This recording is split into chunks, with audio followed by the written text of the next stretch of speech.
Hi, everyone. My name is Ramin Zahed. I'm the editor-in-chief of Animation Magazine, and I'm very proud and pleased to be your moderator for the 2022 Emmys panel, in which we talk to some of the talented people who have been nominated for this year's animated Emmys, both in the series and short form category.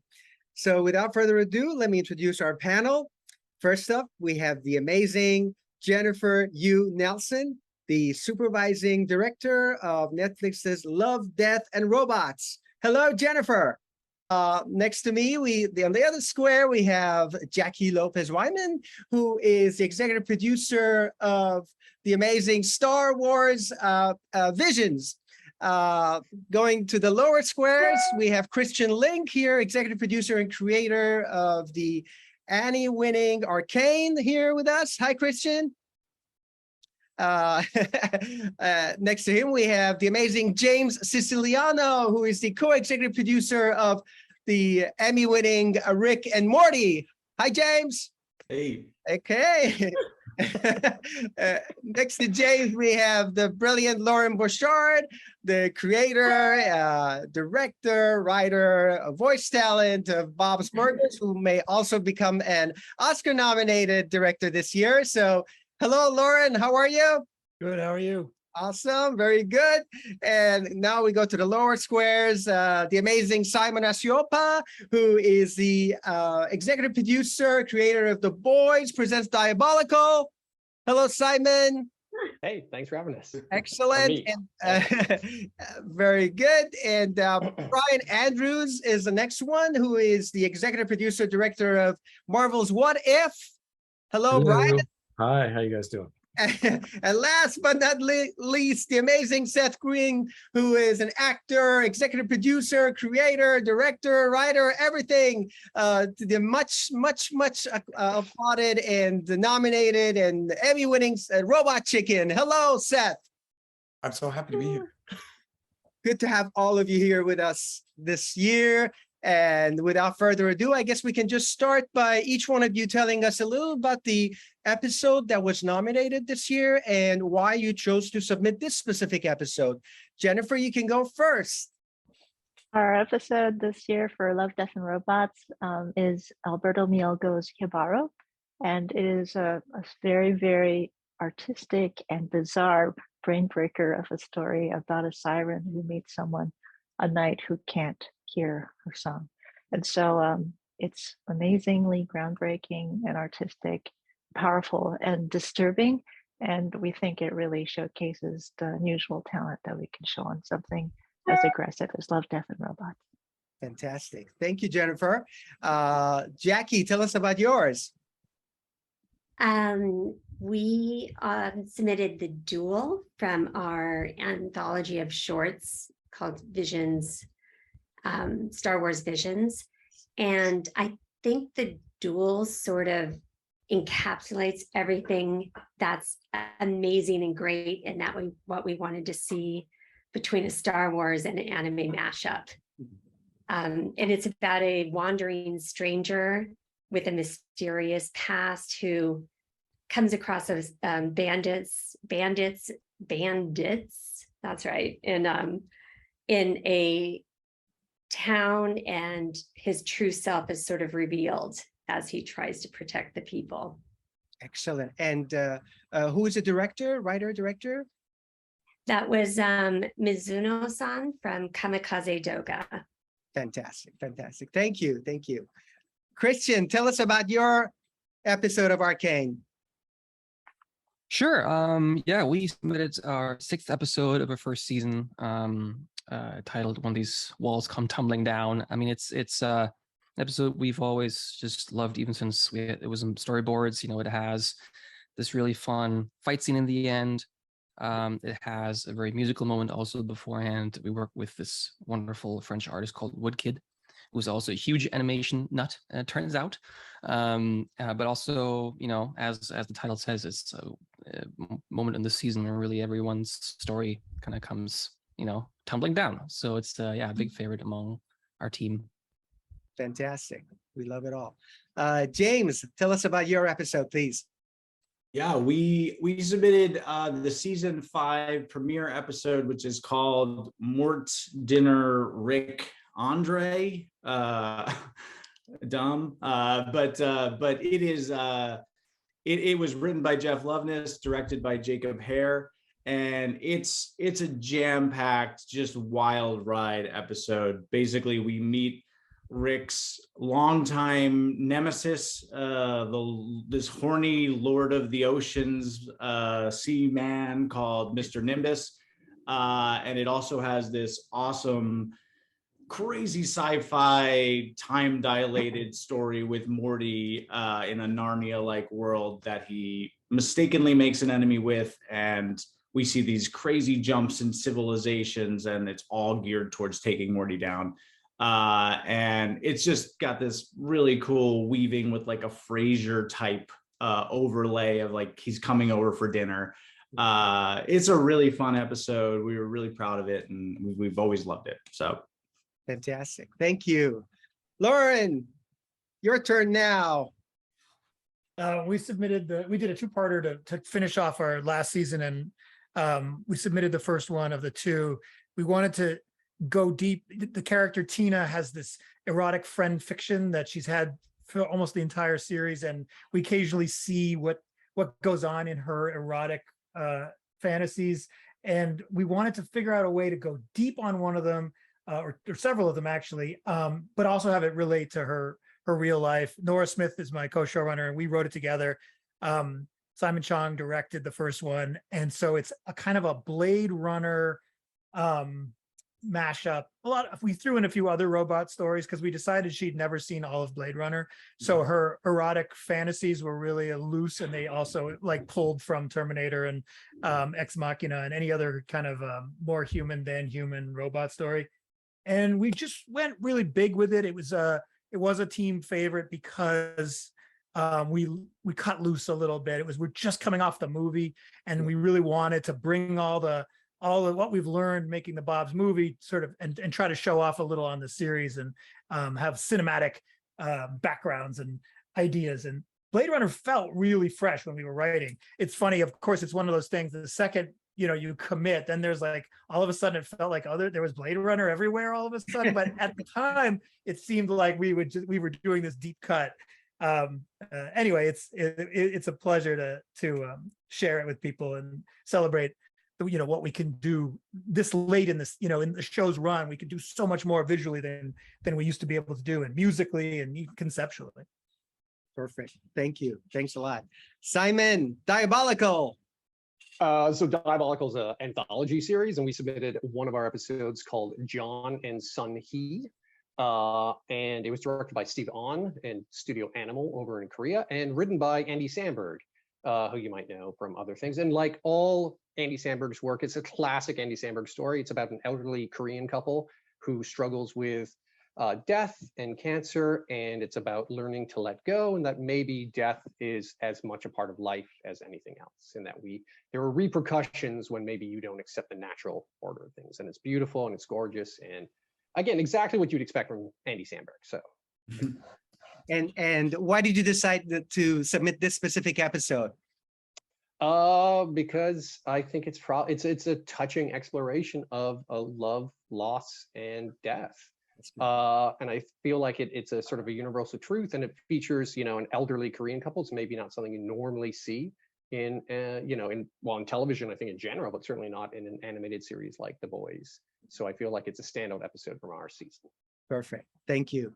And Bryan, tell us about What If? Yes, we chose to submit an episode titled What If Doctor Strange Lost His Heart instead of his hands? Basically spinning off something that happened in the original movie, but what if Christine Palmer was in the car with him when he had his fateful accident? And he went on and became a wizard, but mainly because it's I gotta find a way to get her back. And our head writer and also one of our executive producers, AC Bradley, wrote the episode. And we were looking for something that we can do with Strange that could be dark. We knew we wanted to find something where it's we wanted to see possibly a hero fail. because sometimes things just don't go that way, and we're like, it's what if we can totally go there, so let's do it. But we needed a proper vehicle, and AC was able to mine from her personal experience, suffering a tragic loss, and her, either at the time inability to cope with that, deal with that, and then live with that, but use that as a origin point to help really get in there and get into the meat of that material, which was fantastic. And with that, we were able to explore the other aspects, not learning the lesson, right? No matter how many times you're told and you refuse, you think you're right. It's the dangers of hubris, and thinking that you know everything, which is kind of like where Strange was at. And as a result, it's destroyed his entire universe. Yeah. Plus, it marked the first time that the Watcher broke that wall and showed up and said, dude, you blew it, I'm out. A little bit of connective tissue there, which would set the stage for things to come in the finales, you know what I mean? So it was because we got to explore something you don't normally get to explore in animation, those things I mentioned, but also B, it was an excellent setup for what was going to come later, and the audience was going to learn that much later on, like, oh my god, that one episode we thought was a one-off is actually so important. So it was really fun trying to create all of that. Yeah. And where was the animation done? The animation was done by Flying Bark out in Australia. They're one of our strong vendors. They've been with us since the beginning, and they just keep going on. They crushed it on that thing. So that was cool. Yeah. And it was hard too, because we don't have a lot of time to get these things out. We do the best we can with what we have. So great job. All right, Seth, tell us about your episode. I don't think you got enough Emmys in your bag. I actually just love getting invited to the party, especially when the work that we're celebrating is a year full of such incredible stuff. Like, I've seen each of these episodes. They're all really exceptional. It feels so exciting to be in a moment where there is so much hard work, so much effort, so much talent applied towards animated entertainment. Robot Chicken, we love making people laugh. That really is the primary goal of the show. And this is our Halloween episode. The title, we have a habit of naming our specials the longest thing that we can, just because in case we win an award, they have to print it on the plaque, and it's insanely silly to have like a 7 or 8 word title. Then the announcer has to say when it's Robot Chicken, the 13th annual 4th, 2nd, 5th appetite. It's like very, very silly. So this episode is, I think it's Happy Halloween Russian Death Dog Day or something like that. Who are you? We wanted to do a Halloween special about time loop movies, because there's been so many time loop movies and so many innovations on the concept, whether it's Happy Death Day or even something as modern as Palm Springs, where the characters themselves are aware of the concept of a time loop. So it's so ripe in pop that it felt like something for us to talk about. And this episode is a full quarter-hour long form that's not broken up by channel flips. And it tells the story of our nerd character suffering a time loop and having to figure out what in his life, based on everything that he knows, why is this happening and how can he stop it? We wrote it as a group like we do, and Tom Shepard directed it. And we threw everything at it. We put so many new kind of movements, different kinds of puppets, a blend of effects. We scored the whole thing like a feature. So we were real excited about it and felt like it was a great example of the kind of work we can do. And that's why we submitted it. Perfect. Thank you. All right, I think everyone has had the turn now, so we'll go back to Jennifer. Jennifer, volume 3 of your show took a lot of chances and was critically acclaimed. Maybe talk about what kind of new experiments you had with the volume 3 and how you just kept pushing the envelope this season. I think people expect a certain level of surprise when they see an episode of Love, Death, and Robots, so we have to fulfill that. And the episodes on season 3 took a long time to cook. Some of them were started during the beginning of season 2. So you're talking 2.5 years of slow cooking. In the case of Hibaro, he actually came in and pitched this story, and he said that this is a guy that's done a few things. He knows what he's doing. And he actually said, I'm scared to death of this idea. I have no idea if it's possible. I'm picking everything that is the hardest to do in animation. I just want to try it. He chose horses, water, knights in armor, dancing, like chainmail, and like blood and eroticism and everything. Just smash it together and made it in a style that you show anyone technically savvy animation and they'll say, how did you do this? Yeah. And we want people to ask when they see an episode of Love, Death, and Robots, how did they do this? It breaks your brain. How did you do this? We're making animation for people who like animation and also for people who may not be introduced to it. And it's wonderful to see directors like Alberto, who again does amazing things every time, try to push the envelope for themselves. And in an episode like Hibaro, I think that he said, I'm doing things I've never done before. And it was just a chance to let him cut loose. Excellent. And of course, he won the Oscar this year too. So he did for Windshield Wiper. Yeah, exactly. That's awesome. Christian, tell us about your whole experience. You know, Arcane came out of, for many of us, out of nowhere, and it just exploded. You know, you won the Annie and everybody fell in love with it. Tell me a little bit about your experience this past year and why you think audience has really embraced this show. I mean, it all started, 7 years ago, which is a long time, we're just a bunch of nerds looking at this video game IP that say, man, what if there's something that could exist that has, this cinematic feel that we see in Fortitia's work, the wonderful animation studio in Paris that we've been working with.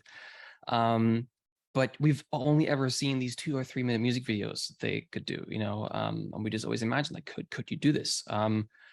And I think it was kind of a blessing that we had no idea what we were getting into, because otherwise we would have just been like, screw that, that's murder. That's not going to work, I think everybody on the team had something to prove. I think it was kind of crazy to think about, can we even hire all these people that we need? But I think you could see whenever we would bring in animators, storyboarders, everybody, writers, voice talent, that we wanted to explore some directions in drama that they don't often get to do, and so there's so much talent in animation. And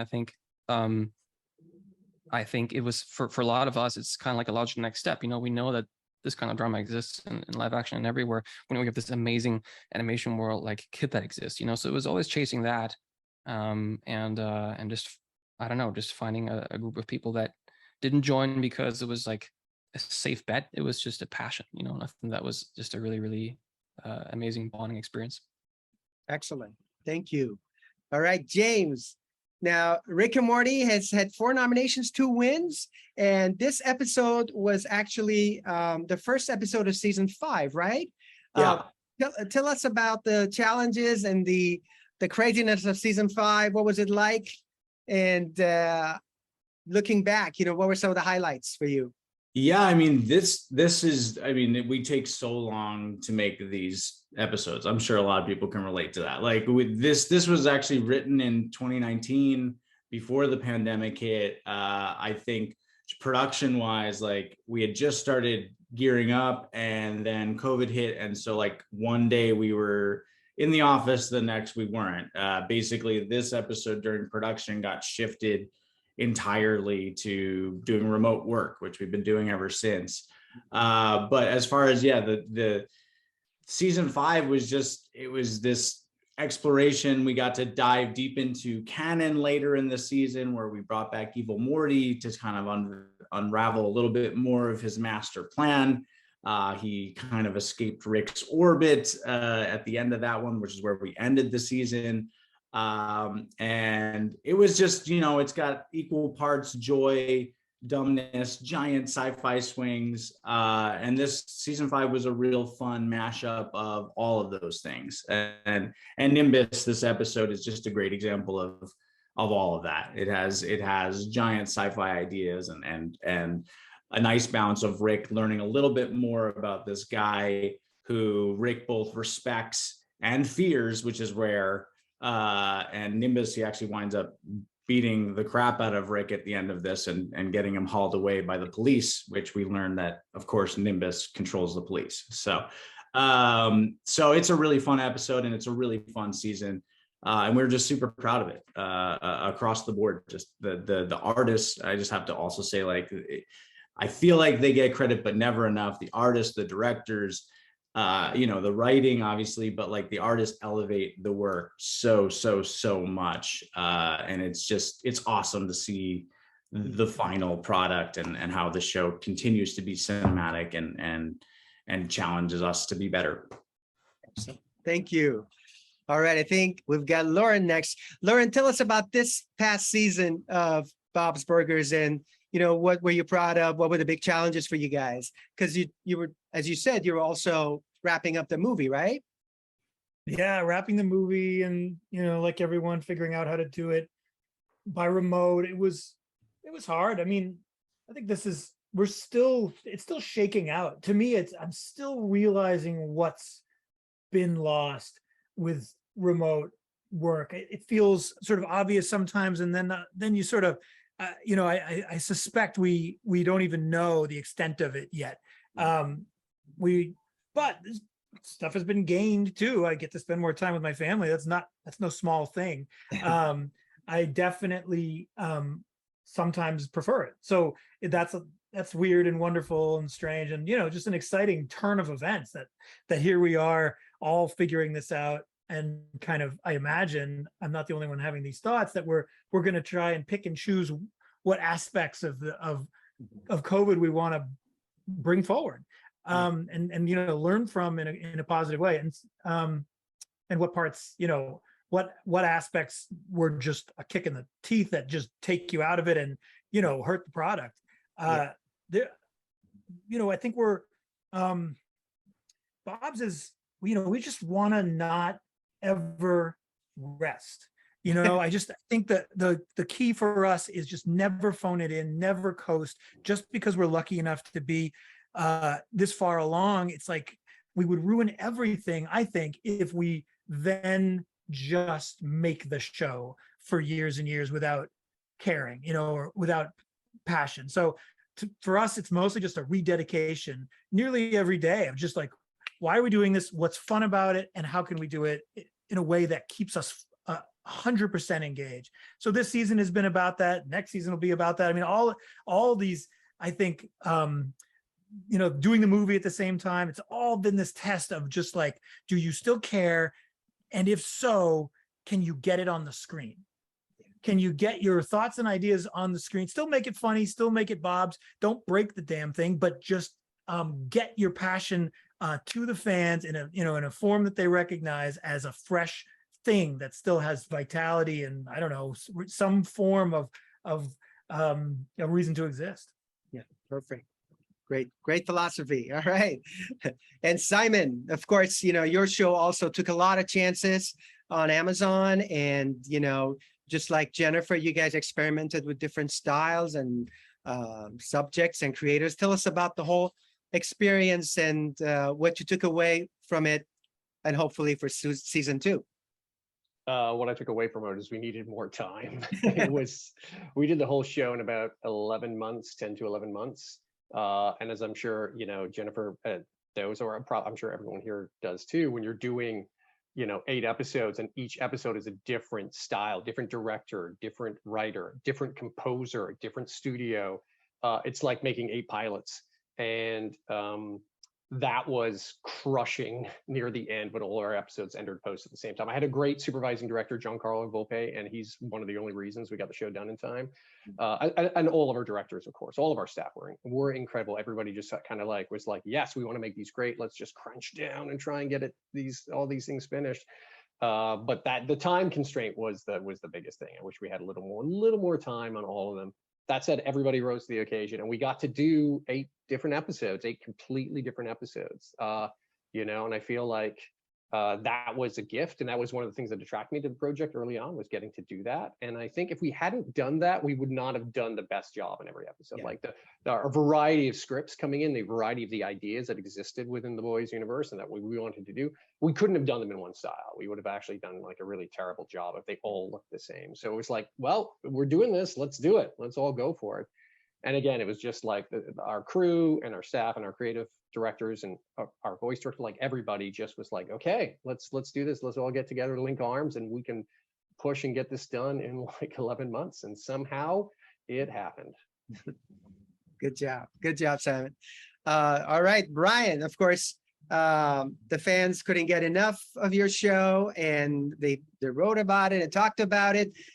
What was your take? I know, of course, you knew that this show is going to be, just wild, and a lot of people are going to watch it. So what's now that it's all, the first season is done, what's your take on it? What were some of the highlights for you? Well, it's funny because it's like, yeah, there's a bit of a built-in audience because it's Marvel, but there's no guarantee that they'll like what you do, right? So, but we still wanted to, we had faith that like they're gonna dig it because they've already fallen in love with the characters, and we believed that the audience was fully ready and capable, since they love the characters, to now go on a brand new ride that we hopefully didn't have to explain or worry about too much. They kind of know who this person is, but do you know who this version of that person is, right? And so we wanted to take some big swings. And it's funny too, because some of the ones were just way too big, and they're like, no. Let's keep it a little bit closer to the vest, closer to the MCU to start off with, and we'll slowly expand out as we go. But we've got even crazier stuff coming later. So a lot of those ideas that maybe they thought were a little bit too wild at first are going to be showing up like in another season or two. So that was cool. The fan reaction I thought was really great. I loved how they got it right, and they started nerding out about the specificity of the different ways it can be, and how open and how fun it can be. Like, oh, that person that was a villain is actually really funny now, or that person who's really funny now is actually the villain now. But I always wanted to never keep it that simple, right? It wasn't as easy as just putting a character with another character's powers, or putting a character. It's not that. It all had to come from something that was a little bit more unique and special, something that was more truly motivational, so that you can you're still getting that candy. Yeah, but it's a secret. You're actually eating a really good meal at the same time. It just tastes really good. So challenging wise was just trying to get it up and running as quickly as we had to get it running. We didn't have a lot of, we had high aspirations for what we want it to look like and what we want it to be. But Marvel had never done that stuff before. They'd always done just the live action movies. They didn't know anything about animation. And so it was trying to train them in a way while still allowing us to do what we needed to do to achieve the thing that they agreed to. They're like, yeah, we want it to be like that. Let's do that. And it's kind of like, oh, but now we don't have the time to do it like that. So it's that never-ending struggle I'm sure we've all had to deal with. It's like, you imagine it like this, and we said that a lot of times because we had like almost no development time at all. It's just like, what's the look? It's like, go, you're in production. It's like, but we got to fix the look, like, no, it's coming out. So at times it just felt like you were like building the plane while you were on the runway, like taking off. But to our crew and our production staff and everyone on board, it's like they gave us what we needed truly when we needed it, so that we can get that next piece of that plane on, as we were getting closer and closer to takeoff, and then finally we made it. So yeah, I'm glad that people were able to have some fun with it and enjoy it as much as they did. That's what feels really great. The fact that people love what you do. I think we all enjoy that. Thank you. That's awesome. All right, Seth. Now, Seth, we mentioned 11th season, 220 episodes, 11 specials, and this was a big year for Stupid Buddy, right? You had a big anniversary, and that's true. We've been open 10 years. Yeah, 10 years. That's great. And we haven't gone out of business, guys. It's very. Tell us how you keep the show fresh, and what kind of lessons did you learn this year, Seth? Well, I I learned a lot of the same lessons that this whole group learned, which was just how much we can do remotely, and a little bit of what's made better by that experience and what's made worse. We wrote this whole season on Zoom, and then did all of the post for all of these episodes, but especially this episode, every aspect of it, mixing and color, all of our edits, from our animatic edits, our records. It's crazy. We did it all remotely. I recorded like in a closet in a tent, and but how we make it fresh is that we still care. I think the same as Loren, as Bryan, as everybody on this, we care about it. We don't want to make something just to make it. There is no satisfaction for us just putting something out. We still put all of our effort and energy, our thought and our passion, our time into making this stuff just so that it tells the audience what we want them to hear. And the most satisfying thing about that is the same as Bryan. It's just that anybody gives a shit, that anybody wants to watch it. When we first started Robot Chicken, it really was born out of all of the most private musings of a group of friends. And when we premiered in 2005 and went to San Diego for the very first time and had a room of 2,000 people who were like, I like this. I feel the same way. Kool-Aid man, am I right? Like it reminded us that we are these fans and the fans are us. We're just in a position to make something for all of us. And so we take that seriously, and we really go out of our way to entertain and to try harder, to do something different without breaking it, without making somebody tune in and say, I don't even recognize this. But so that we're always trying to evolve, always trying to tell our point of view on this new subject in our way. And then also we collaborate with people all the time, bring in new directors, new writers all the time. It's like, what do you think about this format, about this idea? That keeps it fresh. Excellent. Thank you, Seth. And last but not least, Jacqui, tell us about how challenging it was to take, the whole Star Wars franchise and build these amazing separate little vignettes, in each one of them special and different in their own way for this show. First of all, I just am so impressed with all of you. I wish I had a chance to work with each and every one of you. You just sound amazing. But there's still time. I know there is, and this industry is so small, we probably will be. It's sort of like Bryan, where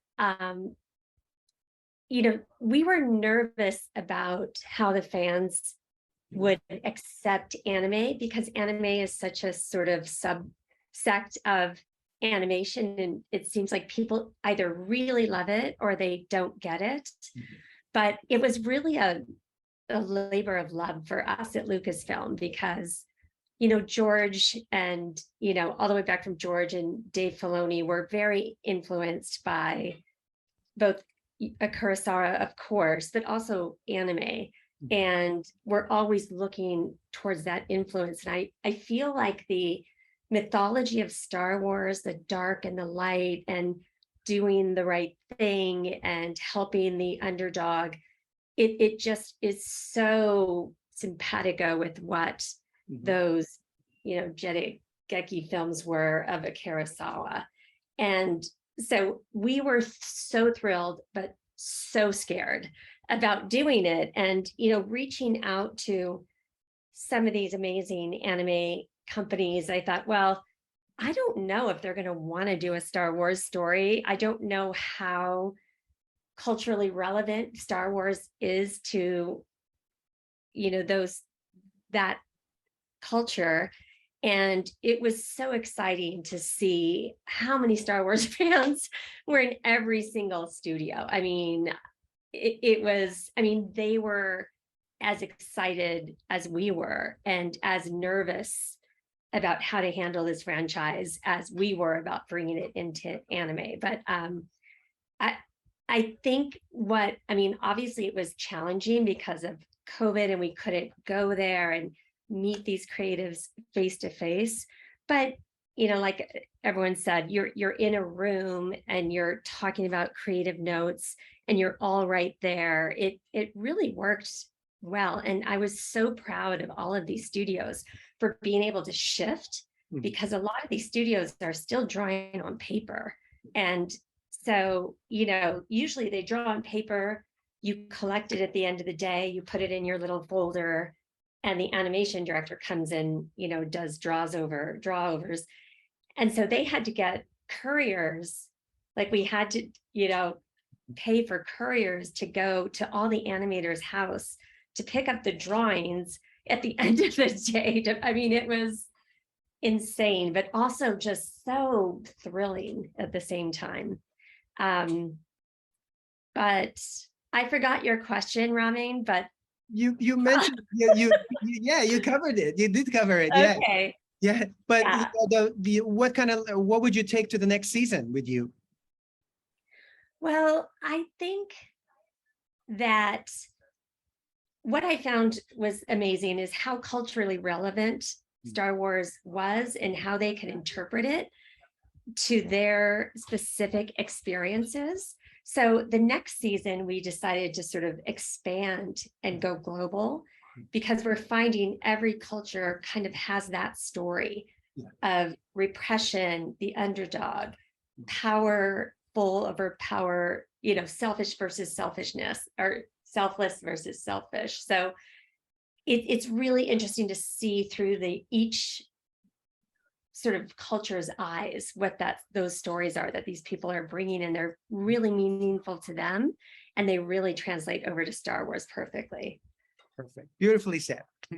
Okay, we have time for 2 more questions. One question is, first of all, what kind of plans do you have for the future? Can you talk about it? And just briefly, if some of you can't mention that you're working on the next season, but we have a feeling you are. So just tell us maybe vaguely what the plans are, maybe. Jennifer. I think one of the things that's really telling about hearing everybody talk about their shows is that this is such a great time to see difference. We're seeing so much interesting and weird and strange formats and different tones, and we're allowing animation to be challenging and also as crazy and adult and artistic as anything that can be done in live action. So we're seeing a time when we can see animation be on the same level as live action and respected out in the world at the same level. This is a great and amazing time, and I really wish that we could have more opportunities to push this forward, so that now more than ever, animation, when you say you work in animation, people will look at you and go, oh my God, that's insane. Can it be a groupie? We want that. Yeah. So come on, let's do more stuff. And volume 4? Anything? Okay. Call Netflix. All right. Yeah. Tell them we want more. Hear that, fans? Go for it. Start that letter writing campaign. Very good. James, what's on your plate these days? Oh man, a lot. Yeah, we have a new season airing in less than a month. September 4th, we have season 6 airing, and we're super excited about it. We've been working on it like with everything forever. I don't even remember when we started. It's really exciting. We got some great big sci-fi concepts. Everybody in the family gets a time to shine in this season. Obviously, I can't say much about the content, but we're super excited about that, and I think fans are going to feel super rewarded. And also, we've got season 7 in production, and the room for season 8 is going right now too. So it is wild. We have so much going, and that is one of the few benefits I think of doing things remotely. Is I don't know how we would have been able to do as much if we actually had to go to every one of these mixes and go to these edits and go to to directs. I mean, it's good and bad because you can stack things. You're like, oh, directing and then jumping into the room and then jumping into a production meeting and then jumping into an edit at starting at 5 o'clock at night. And you're like, well, this probably wouldn't have been scheduled quite like this before. But we feel very fortunate that we are able to do that at the same time. It's that balance of being very grateful that people care, which is why we get to do it, and being able to do it. And as Loren said too, I get to spend more time with my family. There are pros. That has nothing to do with the new season coming out. But anyway, really exciting stuff coming. Season 6 is September 4th. Adult Swim, I think 11 p.m. Somebody can double check that, but it's coming soon. Very good. We'll be watching. Thank you, James. Yeah. Loren, what's happening in your metaverse? The Loren. We have a new season of Bob's. Of course, we're working on the next one already, the long lead times. So we're in post on the ones that's going to premiere in the fall, and we've already started writing. And I find that's challenging because we want to do so much more. There's an opportunity to do more. And like Jennifer said, it feels like a time to commit to this wholeheartedly. This is it's so exciting to be in this field. I have no interest in live action, and I have years left in me, and I want to leave it all in the field. I really want to do great things and help other people do great things in animation. It's really fun to think about which opportunities should we say yes to? Which ones should we push for that no one wants us to do? And finding that balance, trying to carve a path where just because we can get the meeting or maybe even get a pilot or get a green light, it doesn't mean we should. So asking really careful questions about the content and saying, does this have value to the world, and can we do it? Can we physically do it while also doing Bob's and all these other shows? So we're just trying to grow smart and make cool stuff. Great plans. Thank you. Simon, what's happening with you and your show? So Diabolical, we're having early conversations about a season 2. I think the only thing I can promise is it's not going to be the same as season 1. To jump off what Loren was saying there, it's like there's a lot of other shows that do fine television. I don't want to add to that pile. I want to try and do something. I mean, I know this is what everyone tries to do, but you want to try and do something new, something a little different. We did season 1. We made it the way we wanted to, Season 2 is going to be totally different if we do a season 2. And then I have another series that actually is taking up most of my time, which is this one. There you go. Sucking up. There's all the notes. So just in the middle of that right now. So, thank you, Seth. But yes, hopefully second season Diabolical, and it'll be again brand new, something different. Maybe it'll be a movie. Maybe it'll be a podcast. Maybe it'll be something you don't expect. That's awesome. Thank you, Simon. Bryan, what's happening? We're just knee deep, still trying to get through season 2. Yeah. And then it was announced at Comic-Con, but we're also knee deep in trying to write up and board season 3. And then we have, the zombie offshoot, which is a 4-episode mini event kind of movie thing, spin off the episode 6 of the zombie one, which is a fan favorite, and they love that stuff. So it's tell more of that story. It's crazy. It's like when we're in the writer's room and we're coming up with ideas, it's the nature of what if. It's just an embarrassment of riches. There's so many stories to tell, and there's so many ways to do each one. Each one can have its own unique flavor and be inspired by different genre. We can have, the teen comedy, we can have the horror movie, we can have the emotional drama, we can have the super pulpy action adventure. It's basically all the things I think a lot of us love about all the things that got us into the business. It's all the different genres, all the different things. We love all of it. And with a show like What If, we get to dip our toes into all of it, right? But having the one unifying thread but within the Marvel Cinematic Universe, but just more of that. There's just so much to do. And it's funny because we give a list. Here's 40 ideas for a season, give it to Kevin. And he's got to whittle it down, and he can't. He gets it down to maybe 14 or 12, and then we have to trim off the last, and we're like, but we can't. They're also could be so good if we get a chance to do. So, but as a result, we still have plenty of ideas to come. If knock on wood, however long they want it to go on, there's so many things just waiting to go. So yeah, we're busy, but we're having a lot of fun. Good place to be. All right, Seth, what's happening at Stupid Buddy these days? What's going on? Bit overrun by my animals. At SBS, it's funny, the pandemic allowed us to focus a little bit more. We had several projects that were going. We were in production on 6 different things when the pandemic hit, and executing all of them was an incredible challenge.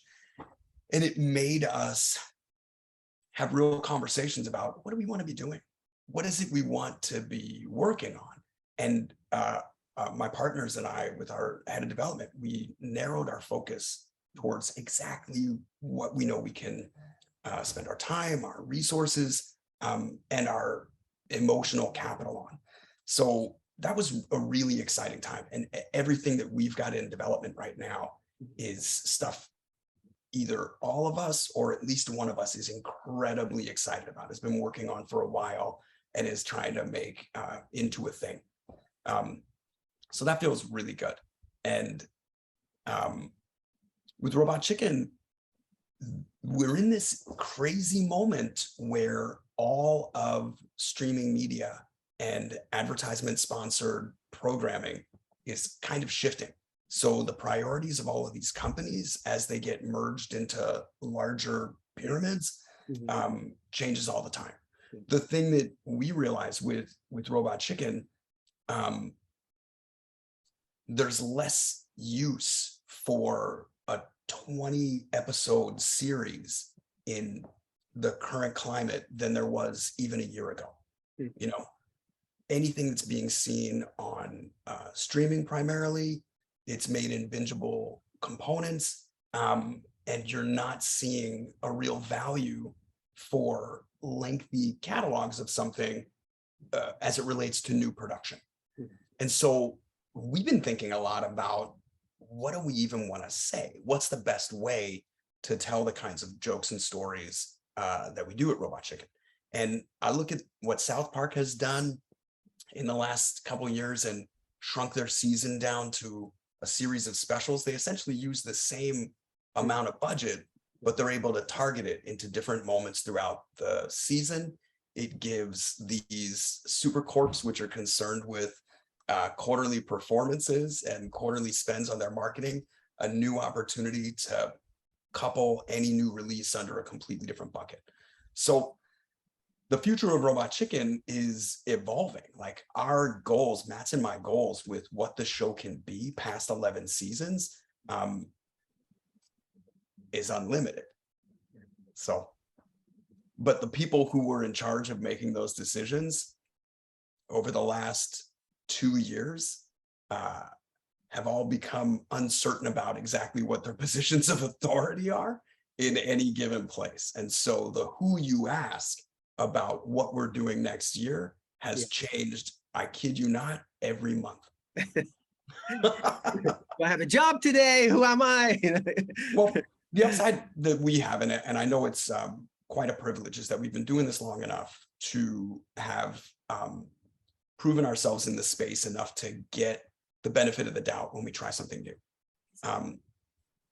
I don't think we're done making Robot Chicken, because it is still something we're all very passionate about. It's just what shape that'll be going forward, whether that'll be more of the half-hour specials that we do like Star Wars or Walking Dead, or whether there's a version of it that's in multiple points of media, right? Everybody wants you to be able to make a piece of content that can go in a dozen different directions. And the upside of Robot, because of the way we designed it, pre the audience's fascination with short form content, in advance of things like TikTok or Snapchat or even Vine, making the audience their own creator of short form comedy parody content. So us being one of the shepherds of even that kind of culture and the populace, we love staying at the forefront of how those messages are delivered, how you reach the audience, how you keep up that exchange of Mhm. hilarious ideas about what we're all living with. Excellent. Well put. Jacqui, tell us where you'll be taking us next season, if you can. Yeah, I can actually, which feels Yeah. good. We announced at Star Wars Celebration that we are going to do a season 2, and we are expanding. So we're expanding beyond anime into other forms of animation, which is, it's been so exciting to go to all these different countries and to choose these different styles, and with different writers and creatives and directors. So it's going to be awesome. And it's May the 4th, 2023. All right. Put it on your calendars. Excellent. Hey, something that's worth saying, just in the spirit of what we've all been talking about, what a great time this is to be able to make these kinds of things. The power, surprisingly, has never been more in the hands of creators, even though we are still getting told the messages by these large supercorps that we need their money or we need their bandwidth. It's been proven over these last couple of years that that axiom just isn't quite accurate.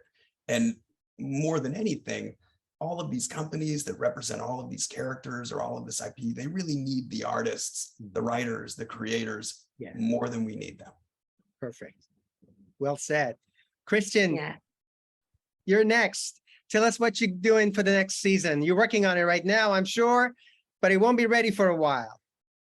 Yeah, we're knee deep in season 2. You know, we ever really just built a team that set out to make a season, you know, and we did that, and now we go, okay, that worked somehow. Like, what's next, you know? And so we have a big IP. Some corners are much darker, you know, other corners are much lighter, others are more whimsical, and so I think it's to a certain degree figuring out what, you know, what people like to see that could come out of our IP, but also who are we and what can we actually do well, you know? To Seth's point, I remember when we were putting together the team for Arcane season 1, and there was, you know, there wasn't really any other company trying to hire animators in Paris, for example. So it actually, you know, it was starting the conversation with the talent was still pretty easy because they're, you know, they didn't really have that many projects going on, you know, to choose from. Now that's very different. It's very competitive now. You know, we constantly, you know, have to think about like, how can we attract people? How can we keep them? You know, animation's exploding. So I think it's, yeah, that's what I think is a wonderful time. I think it's just only good, you know, that that there's more appreciation for all these folks. And so I think there's also a certain responsibility for, you know, everyone here on the call. It's like, we need to make sure that these projects are kind of worth their time. You know, there's something where they can also push their craft and they can kind of really feel treated like the actors and the creators they are, you know. So that's, I think, a big consideration for us right now too. What should be those projects? Yeah, perfect. Well, unfortunately, we're running out of time. I just want to thank all of you for sharing your wisdom and insights with us today. Thank you for entertaining us and inspiring us every day. And we hope you get many, many more nominations and take home a whole bag of awards. And thank you for giving us a lot of great things to write about. Thank you all. Jennifer, James, Thank you. Loren, Simon, Bryan, Seth, Thank Jacqui, you. Christian. Thank you. Well, hello, everybody. We've got the amazing Carolyn Omine with us, who is nominated for an episode of The Simpsons, Pixelated and Afraid, which is the 12th episode of season 33. And it's the 718th episode in the history of the show. Hello, Carolyn. Welcome and congratulations. Thank you. Thank you. It's, yeah, the show is nominated. We're very always thrilled and honored. That's fantastic. And now this is your 11th nomination, and you got 4 Emmys already, right? Is that correct? Yes, yes. The show is, I can't remember how much the show is. Yeah.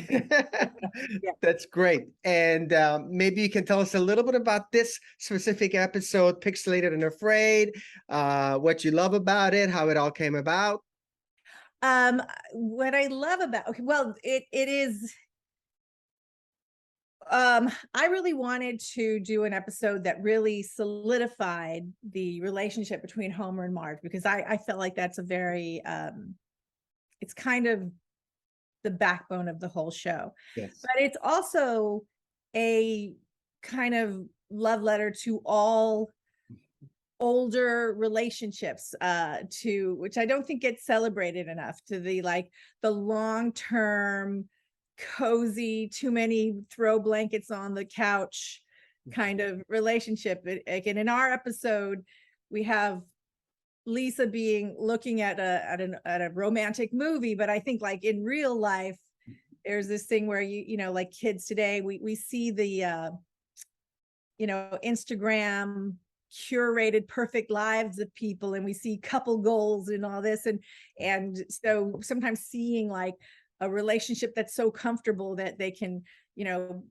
clean up each other's cheese dust and cut, you know, that's what real love is. It's kind of grungy and comfortable and not as beautiful and glamorous as you would think. Yes, yes. And of course, the episode pays homage to some classics, you know, can you mention them? Some classics like Some movies, classic movies, survival movies, or you know, anything like that. And of course, they're watching a movie in the beginning, right? Yes, that movie is based on The Thin Man. Thin Man. Exactly. Which That's what I was we trying. love those. And it also is, I mean, it started off first with our being very interested in the show Alone, or Yes. what type of shows, and that's why we really wanted that they get stranded in very cold weather, because you know, if you get lost in the forest, you're going to be in trouble in a few days, you know. Yes. But if you're lost in a cold, snowy environment, you're in trouble right now. And you know, from the minute they get, especially because they hit the water, they have to figure out how to survive right from the beginning. And in a little way, it's also you know, we sort of like to kind of take the opposite side of some things, you know. It's kind of it's kind of sticking up for couch potatoes, because you know, yes, there's too much screen time, and you can have too much television, but you know, there is also, I think, you a lot of families, that is the source of a lot of great memories of watching TV together and spending that time together. And in the end, it really is, you know, like Bart and Lisa are telling them, you just sit around watching this trash TV, but it really is their watching of like ice truckers and you know, survival shows that saves them in the end. It was their couch potato-ness that gets them through. Exactly, exactly. Beautiful. And of course, now, how many years have you been with The Simpsons now? I I saw you got your first 22. nomination in 1999. So Yeah, but I've been on since yeah, I think it's like since, I think it's about I think it's 22. I think it's from like about 90. Yeah. amazing. Since you were a child. You were a Yeah, child, but and how has the whole writers' room changed and evolved through the years? well, we've gone through a big change in the last couple of years, because we have, you know, we have more women, and we've just had a bunch of new writers, because for a long time we you know, people don't leave because it's a good gig, you know. So we did have a big refresh. It's weird. It has changed a lot. I mean, even now with the pandemic, we're writing in a Zoom room. Yes. And that's, you know, it's interesting. It's kind of a strange concentration of energies. I don't know. I feel like the stuff we did was pretty good. It's harder. And it's we do have better hours, but because we're more strict about like when we leave and we take breaks, but you don't have as much you know, just conversations in the kitchen with just one person, or even being able to sort of turn to somebody and just have a talk with them about something that's doesn't have anything to do with the work. And I feel like I missed out a lot. There's you know. Yes, of course, of course. And of course, you know, when you joined, were you one of the only women in the room? Yeah, I was the only one for like about 10 years. Wow, wow. Was it hard for you?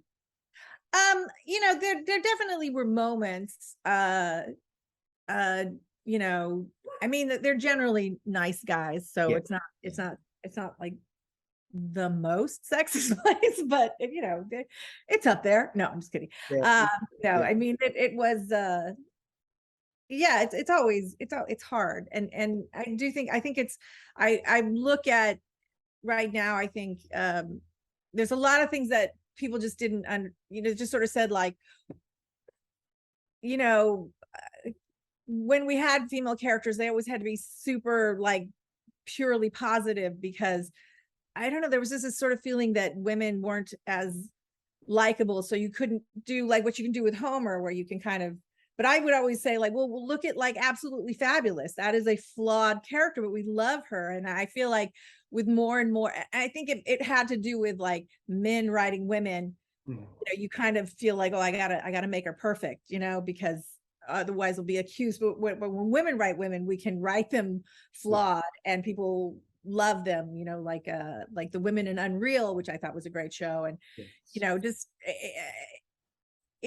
there's more comedy and it's more real, and I think the characters, women are, the female characters are definitely improving and being more rich and Exactly. And also in terms of diversity too, right? yes. You have Yeah. a much more diverse cast of writers. Yes. Yeah. So not just white guys. The what? Not just white guys writing it. Yes. anymore. Yeah. Yeah. I always felt like that was,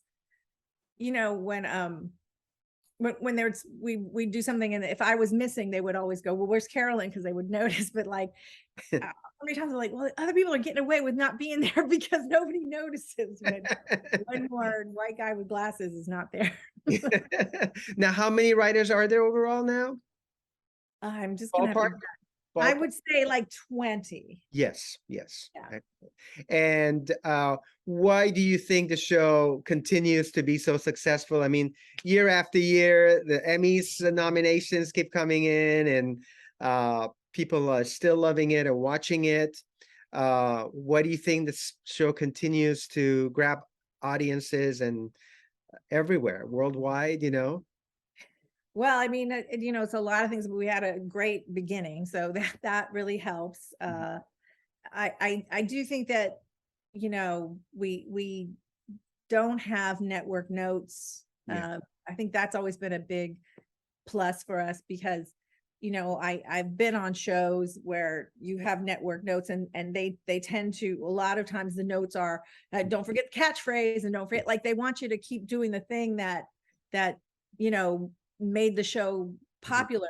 And we just do what feels good to us. Like we're fans of the show and we so we're gonna be true to the show, but if we'll generally get tired of something before the audience, hopefully. So Yeah. it does start to evolve, and I think that has helped, that there's not some person that's just looking at numbers going, do the thing that makes the that's worked in the past, which exactly. And can you give us a sneak peek of season 34? Season 34. Well, things that I'm excited about. We have a great part for Melissa McCarthy. That was really fun to watch that get recorded. A lot of times we'll record our actors separately, but they'll come in sometimes to sort of prompt the guest actor. But usually we will keep what they had done before, because usually it's a better recording because we've spent so much time with them. But because Dan and Melissa McCarthy are both such great improvisers, putting them together, like everything Dan did with her was so much better than what he did by himself. And so it just, I'm very excited for that one. So who did she play? Does she play herself or another character? Can you tell us yet? Or... Yes. I think so. I don't know. I'll get in trouble if I tell too much. No, it's a really great thing because, as you know, probably, a a lot of our boy characters, little boy characters, are played by women because it's, you know, like Bart is played by Nancy Cartwright, and Tress MacNeille plays you know, Dolph, and Pamela Hayden plays Millhouse. But we've never had a guest actress play a boy, because I don't know, sometimes when we do have little boys, we'll use men and they sound a little too old, or so she's actually playing a little boy, which is the first time we've had a guest actor. And it's that grandpa meets a woman who has a young child, who was adopted a young child, and Homer, and he's a great father to this kid, and it breaks Homer's heart to see that grandpa is suddenly this great dad to this other kid. And Great. yeah, so so that's one big scoop. What else? I think the Treehouse of Horror this year is going to be really, really good. It's 3 really creepy stories, and the middle one, which we showed at Comic-Con, we use a different animation company. It's based on the show Death Note, and we really wanted it to be anime, and it is done by a Korean animation company called DR Movie, and it is really, really beautiful. But the other 2 are really good. Yeah, I think we're trying to keep those a secret, but I think people really like them. I'm excited for it. Well, we'll be looking forward to seeing that and the rest of the season. And I just want to thank you again for being part of our Emmys panel, and I wish you all the best and keep up the amazing work. Thank you so much. Thank you for sharing your info with us and your insights, and all the best.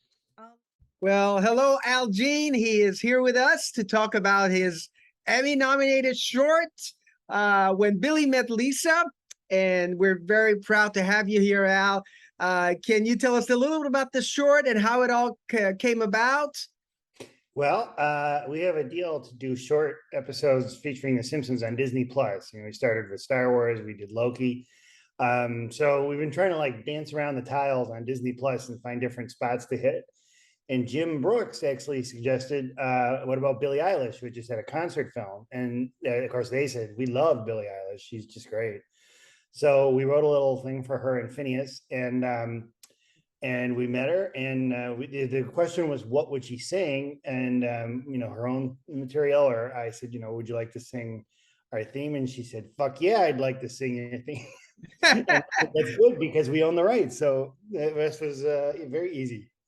That's pretty amazing. And of course, you know, she had a lot of animation in her documentary as well, right? Or the special. Yeah, a different style, of course, but yeah, really cool stylized animation in the Love Letter film. Yes, that's fantastic. Now I know right now Disney Plus is showing 7 of these Simpson shorts, and you were also nominated for The Force Awakens from Snap 2021, and of course you had an Oscar nominated one, The Longest Daycare, that was 2012.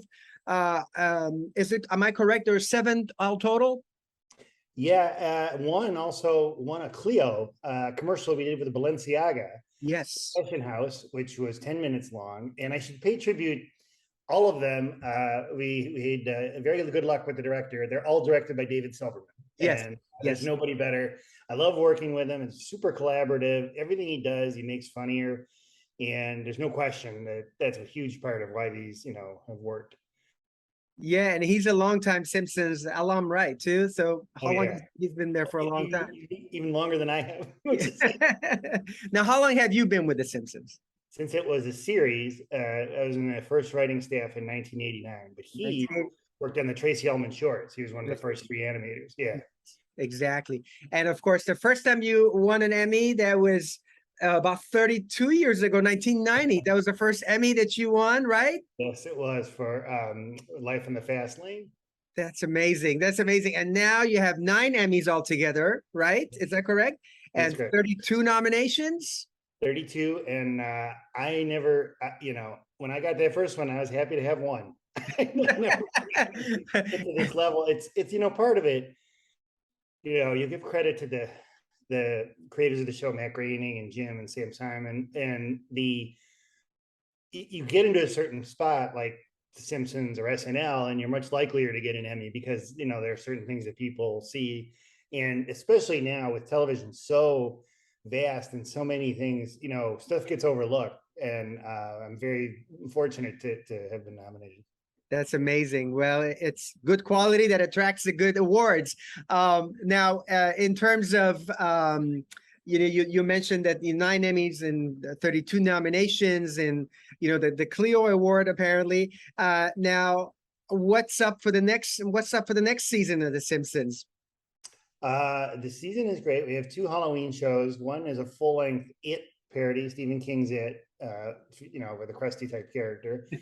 A more conventional Halloween show with some great animation. And in terms of the shorts, I will say we have one coming September 8th this year, in conjunction with Disney Plus Day, which is the 99th anniversary of the founding of Walt Disney Corp. So, wow. And we take our shots at the Disney Prince's mail. That's awesome. And is it going to premiere on the same day on Disney Plus, or where can we see it? Oh, Al, you froze. You froze. Yeah, it'll premiere Disney Plus September 8th. Excellent, excellent. Oh, and we're intending to show it at D23 also, which is the same 9/9, I think. Excellent, excellent. And now, do you have a room that you keep all your Emmys? My wife kindly put them up high in our living room, so it's not like right in your face. And it's very nice. And then the last one we won, I keep by my bed just to inspire, hey, maybe there'll be another something. That's fantastic. Now, question you get asked all the time is, how do you manage to keep fresh? How do you keep going? You got the 33 seasons. What's the secret? I mean, this is something that has never been done before in the history of TV. Well, I would say the show's about a family. And as long as families have problems, we have plots. And unfortunately, I think families have got a lot of problems. So the kind of problem, we did a show that Matt Selman and Tim Long did that showed, how the Simpsons lifestyle is now kind of wealthy when it was supposed to be middle class when the show debuted. And it's funny, just sort of by us staying the same, things change, and there's new perceptions and new comedy you can get out of it. Yeah, exactly. And you, of course, the Simpsons, they started as shorts on the Tracy Ullman show. Do you like working on the shorts more than this? What's the difference for you? Do you like it more? Is it harder? I love it. I joke with David that we've gone back to the days of Buster Keaton. Maybe one day we'll do a 2-reeler, and what I like about it the most is if you get the idea, this is the hardest part of it, and you have to think about funny and accessibility, and it has to be the rule of the contract is it has to involve Disney Plus, obviously. Once you get the idea, you can really make your point and have a lot of fun. Yeah, exactly. And this is a question we ask everybody. What was the first animated show that you fell in love with or movie? I remember as a kid loving Bullwinkle, and I still do, and it's, Matt has said, and I agree, those jokes where you see stuff as a kid that you like, and then you get jokes as an adult that were also there. That's the best. That's what we try to do. Yeah, exactly. And the final question for you before I let you go, give us some tips for surviving in the animation world and this crazy world of cajillion content streamers and mergers and acquisitions. It's so nuts these days. Animation is really thriving, and I think if you have a voice, like Rick and Morty or South Park, or you can stick out, and if you make it, if you get that audience, then they're really loyal. That's why we've got 700 shows. That's why Family Guy's got 500. I mean, it's really, really a great thing when you're in the niche. Yeah, exactly. Fantastic. Well, Thank you again and congratulations. I hope you get another room full of Emmys, and thank you for always being so kind and supportive and available for everyone and giving advice. All the best to you, Al. My pleasure. Thank you so much. Take care. Bye-bye. Thank you so much.